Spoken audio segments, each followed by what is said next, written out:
Au nom du Père et du Fils et du Saint-Esprit. Amen. Alors, aujourd'hui, la paix soit dans votre maison. Aujourd'hui, je vais vous parler de la mort. Vaste sujet. C'est un sujet qui ne doit pas nous inquiéter, puisque nous sommes dans la foi.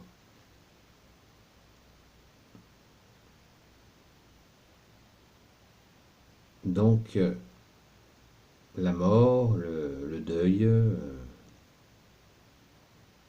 sont des sujets qui sont... voilà, nous y sommes confrontés et nous y serons tous confrontés. Nous sommes très égaux sur ce plan-là, parce que nous allons tous mourir. Mais nous devons considérer la réalité, c'est-à-dire nous croyons que l'âme continue son chemin. Nous avons un corps et nous avons une âme. Notre âme habite ce corps pour un temps qui a déterminé le Père de Jésus, notre Père, jusqu'au moment où nous serons rappelés, où nous sommes rappelés. Donc,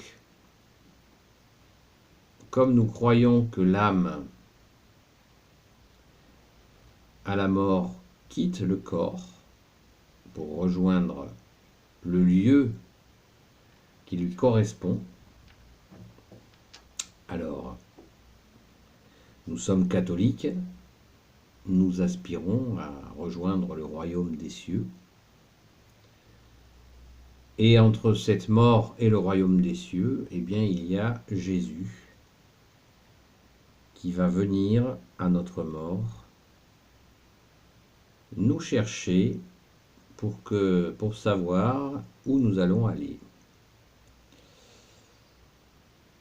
Et c'est à ce moment-là que certains appellent le jugement dernier. Alors bien sûr, je vous conseille d'aller régulièrement à la confession, d'aller régulièrement à la messe, et que si la mort se présente, eh bien, je ne peux bien sûr que vous encourager à demander à un prêtre donc de venir donner l'extrême onction, qui est essentielle pour que le passage se fasse.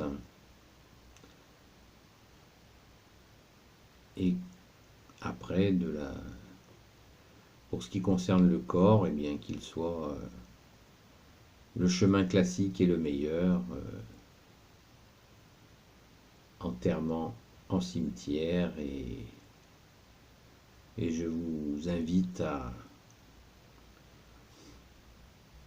ne pas aller dans des erreurs comme celle de l'incinération. Car nous ne devons pas modifier ce qui a été donné. Le Père, le Fils et le Saint-Esprit, le Fils Jésus, nous ont donné un corps. Nous n'avons pas autorité, malgré que nous ayons un libre arbitre, pour décider de réduire en cendres ce corps. Ça n'est pas très catholique, ça. Donc je vous invite à éviter ce genre de pratique. Restons tout à fait classiques dans la fidélité à l'Église catholique. Donc quand nous quittons ce corps, nous rencontrons Jésus. C'est pour ça que je vous dis travaillons ce cœur à cœur avec Jésus, parce que plus tôt nous reconnaissons Jésus, lors du grand rendez-vous, eh bien, tout ça, vous serez déjà en relation avec Jésus. Et oui. Et je vous invite à développer cette relation de cœur à cœur avec Jésus, non pas dans ce but ultime de la mort, mais simplement par reconnaissance, sans autre intention que de lui dire merci, sans autre intention que de l'aimer, d'apprendre à aimer notre Sauveur. Et après, lors du grand départ, eh bien, la rencontre n'en sera que plus belle, puisque Jésus est notre grand amour.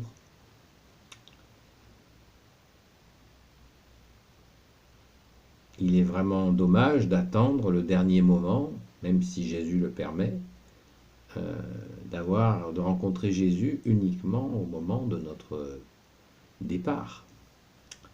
C'est dommage. Alors que nous avons tant d'occasions, nous avons le temps de le rencontrer avant, de l'aimer avant. Et oui, faisons-le, faisons-le. Donc, quand nous perdons un être cher, il ne s'agit pas de refuser la tristesse, les larmes, la douleur est là. Mais n'oublions jamais que les proches que nous perdons ne vont pas dans le néant. Et que s'ils sont catholiques,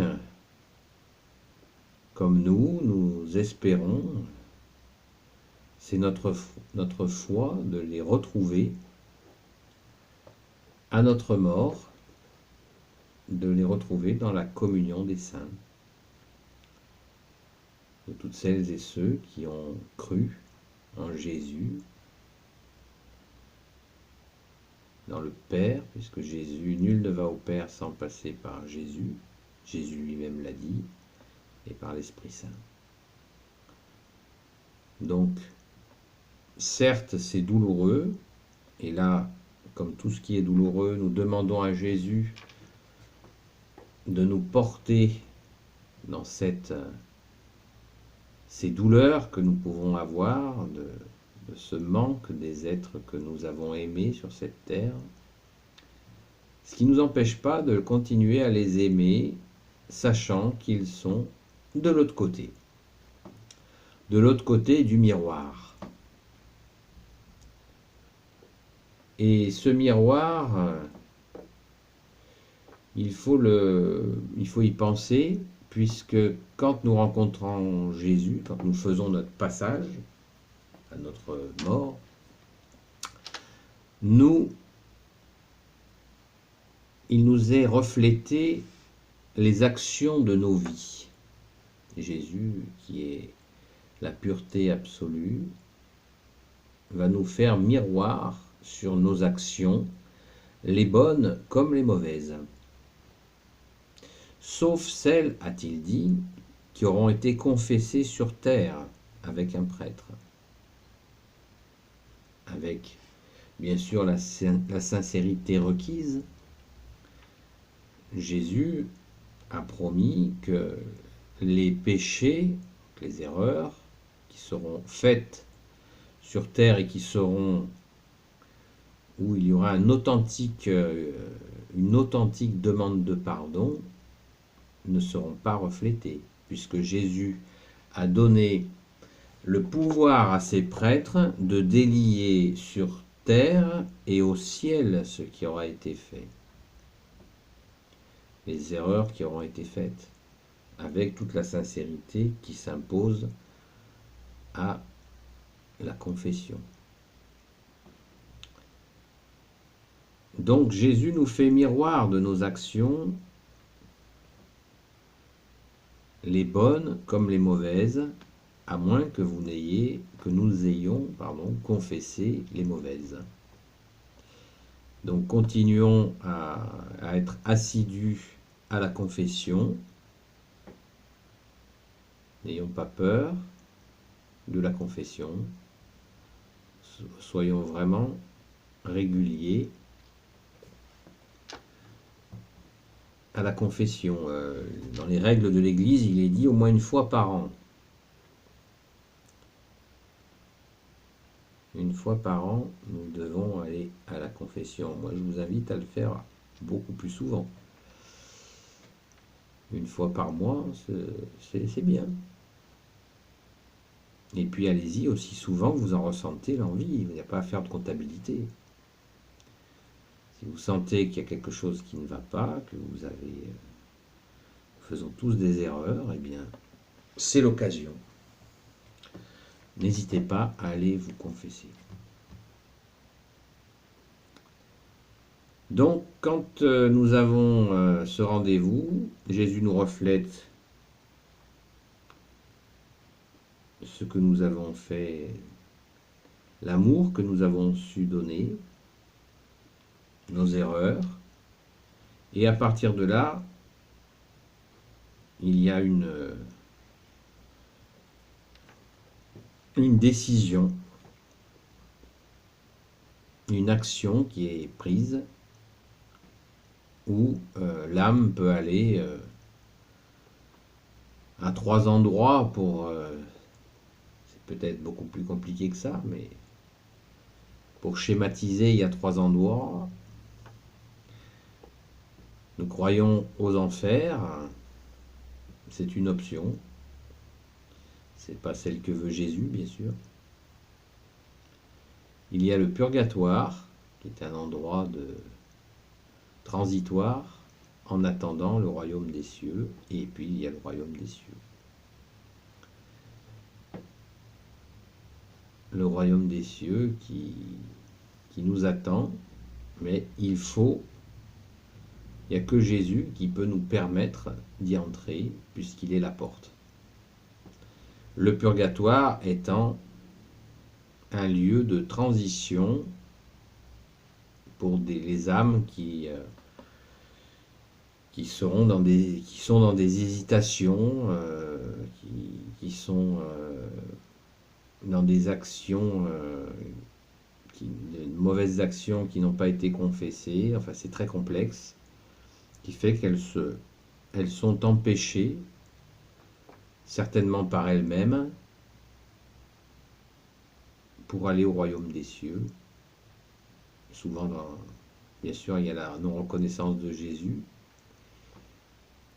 qui est délicate.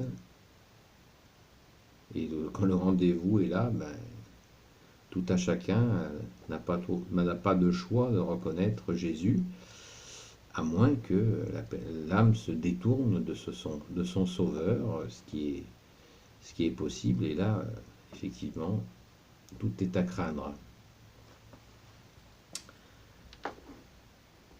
Donc, autant viser le royaume des cieux. Ça ne veut pas dire que nous ne pouvons l'exiger, mais ayons l'humilité d'y croire, puisque Jésus nous l'a demandé. Il nous a dit dans les évangiles comment y rentrer en mettant en pratique sa parole.